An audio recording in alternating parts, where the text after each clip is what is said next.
నమస్తే. ఇన్నాళ్ళు నన్ను సపోర్ట్ చేస్తూ, ఎంకరేజ్ చేస్తూ మీ ప్రేమని నాకు అందిస్తున్న ప్రతి ఒక్కరికి కృతజ్ఞతలు. అలాగే ఈ వీడియో కూడా ఖచ్చితంగా మీకు ఉపయోగపడుతుంది. లైక్, షేర్ అండ్ సబ్స్క్రైబ్ చేసి మీ సపోర్ట్‌ని నాకు అందించండి. అలాగే ఈ వీడియో పట్ల మీకున్న అభిప్రాయాన్ని కామెంట్ సెక్షన్‌లో కామెంట్ చేసి తెలియజేయండి. ఇప్పుడు వీడియోని చూద్దాం. నమస్తే. Welcome to our channel. నేను పద్మిని. ప్రస్తుతంతో పాటు ప్రముఖ ఆధ్యాత్మికవేత్త, వాస్తు జ్యోతిష పండితులు, వాస్తు జ్యోతిష శిక్షణా నిపుణులు, లలిత ఉపాసకులు బ్రహ్మశ్రీ నానాజీ పట్నాయక్ గారు మనతో పాటు ఉన్నారు. మాట్లాడదాం. సార్ నమస్తే సార్. శ్రీమాత్రే నమః. సార్ ముందుగా మీకు తొలి ఏకాదశి శుభాకాంక్షలు సార్.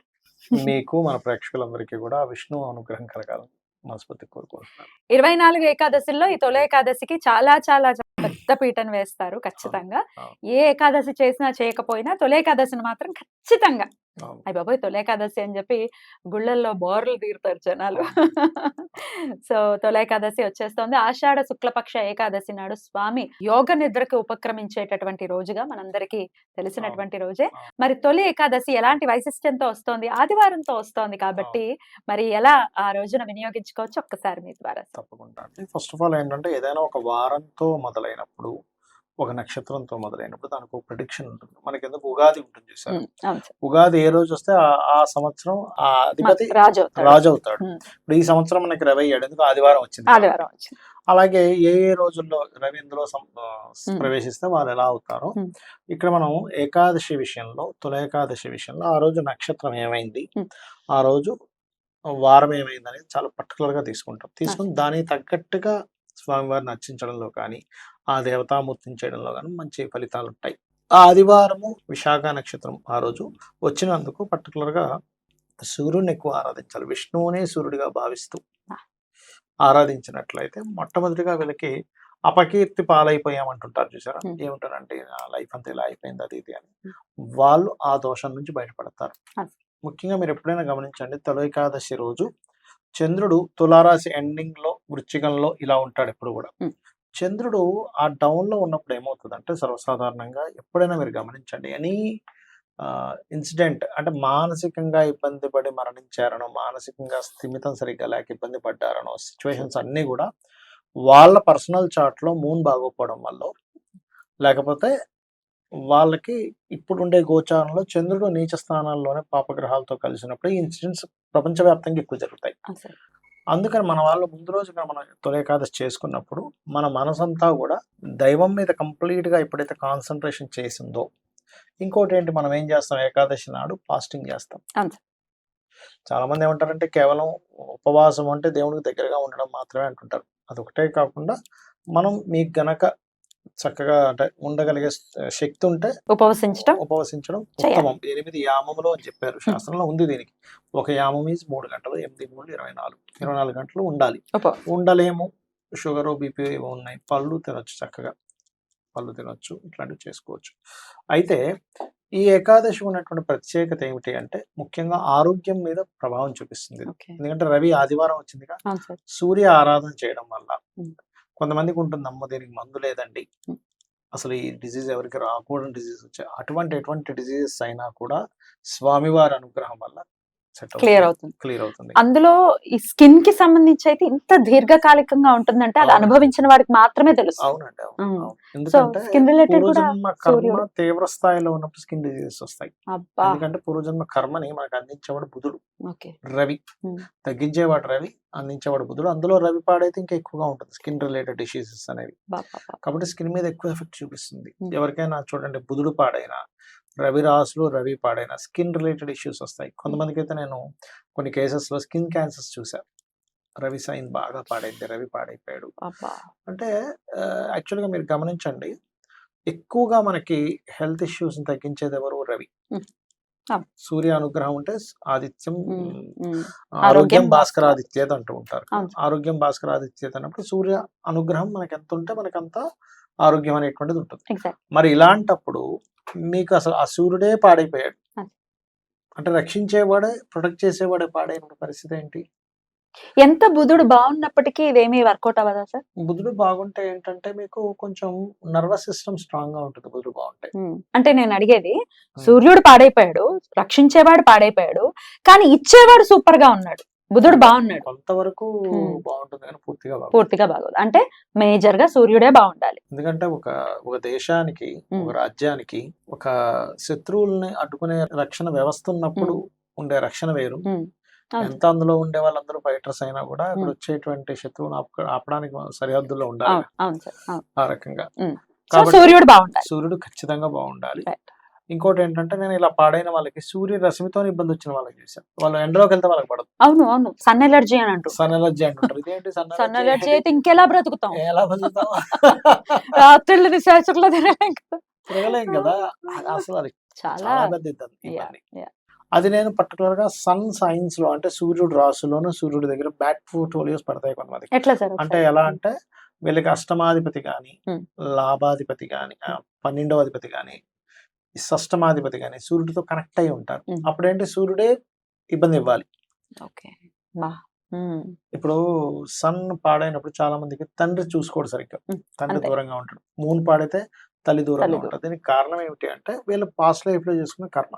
ఆ రకంగా సూర్య సంబంధించిన దోషాలు ఏమైనా ఉంటాయి ఈ ఏకాదశి చేయడం వల్ల పోతాయి. ఒకటి, సూర్య అనుగ్రహం కలుగుతుంది.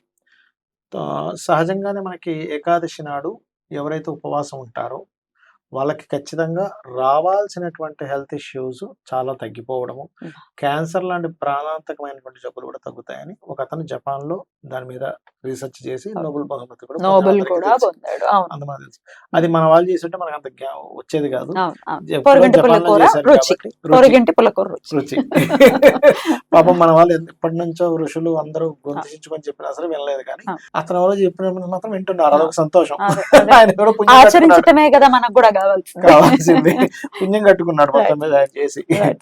అది ఇంకోటి ఏంటంటే బాగా అంటే వాళ్ళకి ఎక్కువ ఇబ్బంది ఉంది అంటే పొట్టకి సంబంధించిన ఇబ్బంది ఉన్న వాళ్ళు ఏం చేస్తారంటే ఈ ఏకాదశి నాడు మంత్రం చదువుతూ జలం పుచ్చుకుని ఉంటారు. మరి నీళ్ళు తాకుండా ఉండలేరు కదా. విష్ణు సహస్రనామాలు కానీ అక్కడ ఏమిటి అలా చూస్తూ విష్ణు సహస్రనామాలు చదవడం, లేకపోతే ఒక స్పూన్ తో తీసుకొని విష్ణు సహస్రనామాలు ఒక నామం చదివి ఇందులో వేయడం, లేదా లలితలో చదివి వేయడం. లేదు అంటే ఇంకా బెస్ట్ లలిత సహస్రనామాల్లో నామం ఉంటుంది, ఓం భానుమండల మధ్యస్థ భైరవి భగమాలిని. ఇది గనక చదువుకుంటే కూడా వీళ్ళకి సూర్య అనుగ్రహం కలుగుతుంది. నేను చిన్న పిల్లలు ఉంటారు కదా, ఇప్పుడు 1 year 2 years బేబీస్, వాళ్ళకి హెల్త్ ఇష్యూస్ ఉంటాయి. అప్పుడు వాళ్ళు పిల్లల్ని మంత్రం చదవమంటే చదవలేరు. అలాంటప్పుడు ఈ తల్లిదండ్రులు సర్వవ్యాధి ప్రశమని సర్వమృత్యు నివారిణి అగ్రగణ్య చింత్య రూప కలికల్మష నాశిని అని మహా చూసుకుని వాళ్ళు వేసుకుని అలా ఒక్కొక్కటి చేసుకుని అది ఇచ్చిన ఏకాదశి నాడు బ్రహ్మాండంగా అట్లా ఒక 108 ఇప్పుడు పర్టికులర్ ఇది ఒకే నామం 108 సార్లు చేయొచ్చు. ఆ వాటర్ పిల్లాడికి పట్టించడం చేస్తే కూడా హెల్త్ ఇష్యూస్ అనేవి తగ్గుతాయి. అయితే ఈ ఏకాదశికి ఉండేటువంటిది ఏంటంటే ముఖ్యంగా సంతానహీనత ఎవరికైనా ఉంటే చేసుకోవచ్చు, బ్రహ్మాండంగా పనిచేస్తుంది వీళ్ళకి. ఎందుకంటే వృశ్చికంలోకి వెళ్తున్న చంద్రుడు తులలో ఉన్నాడు ఏకాదశి సమయానికి, కానీ వృశ్చికంలోకి వెళ్తున్నాడు మన తర్వాత. దీనివల్ల కొంతమంది చూడండి లేడీస్ కి పీసీఓడి ప్రాబ్లమ్స్ ఇట్లాంటివి ఉంటాయి సార్, అవి క్లియర్ అవడానికి బాగా పనిచేస్తుంది. ఏంటంటే మీరు గమనించండి, ఏ జీవైనా సరే దానికి హెల్త్ బాగాలేదంటే ఫస్ట్ తినడం మానేస్తాం. అవును, లంకనం పరమ ఔషధం. మనం తింటాం. ఇప్పుడు జ్వరంగా ఉంది కదండి ఏం తినాలి అని ఫస్ట్ అడుగుతాం. జ్వరంగా ఉందంటే ఏం తినాలి ఏం తినకూడదు కాదు, ఏం తినాలి ఐటమ్స్ తినాలి లిస్ట్ రాసుకుంటాం. నువ్వు తినకు అని చెప్తుంది. ఒక జ్వరం అది మనకి చేదు చేసేస్తుంది, అంటే నువ్వు తినక ఏమి తినకు అని. మీకు ఎందుకు కరోనా టైంలో కూడా నోరు అసలు ఎట్లా తయారైందండి, అసలు పావు ఇడ్లీ తింటే మనకి కడుపు నిండిపోయేది. అంటే ఏంటి లోపల పని చేస్తుంది, ఒక పని చేస్తుంది. మీకు అంతదాకా ఎందుకు, మీరు రోజు తినేదానికి ఏకాదశి రోజు మీరు ఫుడ్ తినండి, ఎలాగో అనీజీగా ఉంటది. ఏమిటి ఇలా ఉంది అని చూస్తే ఏకాదశి తిది ఉంటుంది. ఆ వ్యక్తి తిది చూసుకోలేదు, అనీజీగా ఉందండి తిన్నాను కానీ అన్నానంటే ఏకాదశి ఉంటుంది. ఎగ్జాక్ట్లీ. అండ్ ఒకవేళ తినకపోతే నీరసం వచ్చేయడం లాంటివి ఏమి ఉండవు, చాలా యాక్టివ్ గా ఉంటాం. ఇంకా ఆ రోజు ఉపవాసం ఉంటే ఇంకా యాక్టివ్ ఉంటాం. మీరు అన్నట్టుగా ఇది అనుభవంతో చెప్పేది. ఇంకా యాక్టివ్ గా ఉంటాం. మీకు ఎందుకంటే ఇప్పుడు ఫుడ్ 3 పూట్లు ఫుల్ గా తినేదానికి కొంచెం కొంచెం తీసుకోవడానికి యాక్టివ్నెస్ ఎక్కువ ఉంటుంది. బాడీలో అన్ని కూడా అరిగించే పని మీదకి వెళ్ళిపోతాయి. ఫస్ట్ ఏం పని చేస్తుంది అంటే ఇమ్యూనిటీ, మన బాడీలో ఉండే సిస్టమ్ ఫుడ్ ఏదైనా లోపల పడిందంటే దాన్ని ఫస్ట్ అరిగించే పని చేస్తుంది. ఎందుకంటే అది పాడైపోతుంది అంటే ఎక్కువసేపు ఉంటుంది. అలాగే ఏమి క్రియేషన్ సార్ ఈశ్వరుడిది. Right right. అది. సో ఏకాదశికి ఉపవాసం ఖచ్చితంగా ఉపవాసం చేయాలి. అందులో ఖచ్చితంగా చేయాలి. ఇంకో doubt ఈ లేదు. ఉపవాసం చేసినప్పుడు గోశాలకు వెళ్ళి ఉమ్. క్యారెట్స్, బియ్యపు పిండి ఉమ్. కలిపినటువంటి పదార్థాన్ని ఉమ్. తినిపించడము. ఉమ్. ఎక్కువ దారిద్ర్యం అనుభవిస్తున్నామండి. ఇందులో పర్టికులర్ గా కొంతమందికి పూర్వీకుల ఆస్తులకు సంబంధించిన విషయంలో ఇబ్బంది ఉంటుంది. అటువంటి వారు ఈ రోజు గనక గోశాలకు వెళ్ళి గోవులకి చేయడము, ఇంకోటి మనకి గరుకు స్తంభం అంటారు, గరుకు. అలాంటివి గనక చేయిస్తే గనక నాటించే గోశాలలో ప్రయత్నం. నాటించే ప్రయత్నం గనక చేస్తే ఖచ్చితంగా వాళ్ళకి అంటే పూర్వీకుల అనుగ్రహం కలుగుతుంది దీనివల్ల ఒకటి. రెండవది నిందలు పోతాయి. ఇట్లాంటివన్నీ కూడా బాగుంటాయి. అద్భుతం సార్. వాట్ నాట్ ఇది అది అని ఏం కాదు. కోరిన కోరికలు కావచ్చు, కోరని కోరికలు కూడా అపమృత్యు ఖచ్చితంగా. దోషాలు కూడా పోతాయి. అయ్య కరెక్ట్ బాబోయ్. చెప్పాలంటే అపమృత్యు దోషాలు కూడా పోతాయి. అమేజింగ్. ఎందుకంటే చంద్రుడు న్యాచురల్ 8th హౌస్ లోకి వెళ్తున్నాయి. ఇది కదా ఇది. అప్పుడు ఏమవుతుంది, న్యాచురల్ 8th హౌస్ వృశ్చికం అనేటువంటిది గండాలు ఇచ్చే స్థానం. అది ఆ రోజు ఎప్పుడైతే మీరు దేవతా అనుగ్రహాన్ని పొంది ఉంటారో ఈ దోషం అనేటువంటిది ఖచ్చితంగా పోతుంది. అద్భుతం. మరికొన్ని రోజుల్లో మరి దక్షిణాయనం ప్రారంభం కాబోతోంది కాబట్టి ఆయన యోగ నిద్రలో ఉండి ఇంకాస్త కీన్ గా మనల్ని అబ్జర్వ్ చేస్తూ ఉంటాడు ఏం చేస్తున్నారు అని. ఎప్పుడు చేస్తాడు? నిద్రపోతున్నారు అని అనుకోవడానికి లేదు. యోగ నిద్రలో ఉండి ఇంకొంచెం కాన్సన్ట్రేషన్. అయితే ఒక వ్యక్తి నిద్రపోతున్న కళ్ళు మూసుకుని ఇంకా బాగా వింటాడు. ఈయన అంతే అమ్మో జాగ్రత్తగా ఉండాలి ఇక నుంచి. దక్షిణాయనం అంటేనే పుణ్యకాలం కాబట్టి.